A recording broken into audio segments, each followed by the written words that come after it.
কমলিনীকে বিয়ে করতেই এবার নতুন ভাবে সবটা সাজিয়ে উল্টো প্ল্যান করলো নতুন। হ্যাঁ বন্ধুরা, এমনটাই দেখা যাবে। তাই সম্পূর্ণ জানতে ভিডিওটিতে লাইক দিয়ে চ্যানেলটি সাবস্ক্রাইব করে দেখতে থাকুন। নতুন পর্বে দেখা যাবে কমলিনী বাবার বাড়িতে যেতে চাইলেও নতুন আটকায় না। নতুনের খুব কষ্ট হলেও নতুন মনে মনে অন্য প্ল্যান করে রাখে। পার্বতীর সঙ্গে খুব ভালো ব্যবহার করছে নতুন, যাতে পার্বতীও নিজে থেকে কিছু বুঝতে না পারে। ওইদিকে কমলিনী মনে মনে খুব কষ্ট পায়, কারণ নতুন ওকে চলে যাওয়ার সময়ও আটকায়নি।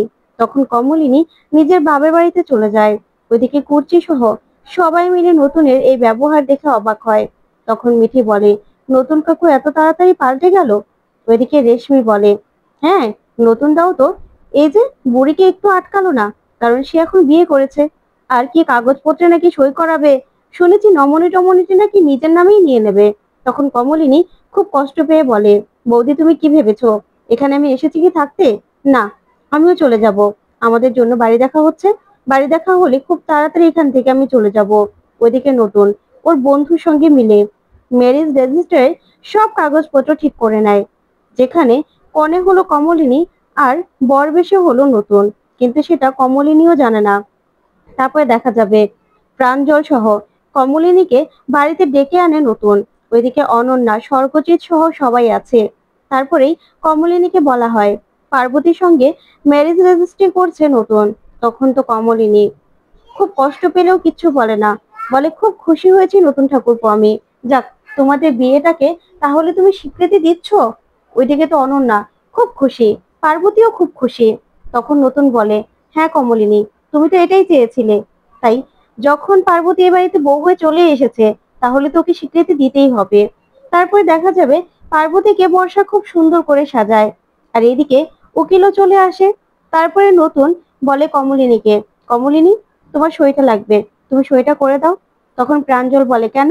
আমার বুড়ি মায়ের সই কেন লাগবে? তখন নতুন বলে, কি যে বলেন না কাকুমণি, কমলিনীর সই ছাড়া কি হবে নাকি? ওদিকে কুর্চি বলে, নতুন দা আমাদের তাড়াতাড়ি ছাড়তে হবে, কারণ বৌদিকে নিয়ে হসপিটালে ভর্তি করব। তারপরে দেখা যাবে সেখানে চলে আসে পার্বতী। তখন কমলিনী নিজে সইটা করে উঠে যায়। তারপর পার্বতী সই করার পালা। তারপরে পার্বতী সইটা করলেই নতুনও সই করে দেয়। তখনই উকিল বাবু তখন বলে ওঠে, নাও কমলিনী আর স্বতন্ত্র বোস এখন থেকে স্বামী স্ত্রী।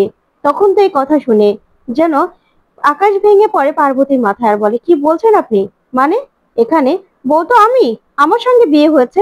তখনই নতুন বলে, না, তোমাকে আমি বিয়ে করিনি পার্বতী। তুমি কি ভেবেছো যাকে আমি এত বছর ধরে ভালোবাসি, যার পাশে এত বছর ধরে আমি ছিলাম, যার জন্য আমি নিজেও সবসময় সাদা রং করেছি, সব রকম মাছ মাংস খাওয়া ছেড়ে দিয়েছিলাম, তাকে আমি ছেড়ে দিয়ে তোমাকে এক মুহূর্তে আমি মেনে নেব? তুমি কি ভেবেছো? তখন পার্বতী বলে, না, এটা হতে পারে না। তখন কমলিনী বলে, নতুন ঠাকুরপো এসব তুমি কি বলছো? তখনই উকিলবাবু বলে, হ্যাঁ কমলিনী দেবী, কনের জায়গায় আপনি সইটা করেছেন। তখন কমলিনী বলে, কোথায়? আমি তো দেখিনি।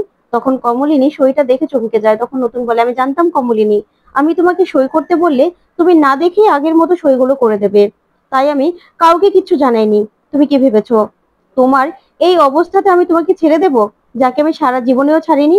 তোমাকে হসপিটালে নিয়ে যাব আমি, তোমার সব দায়িত্ব আমার। তো বন্ধুরা, সত্যি যদি এরকমটা হয়, তাহলে তোমাদের কাছে কেমন লাগবে কমেন্ট করে জানাতে ভুলবে না।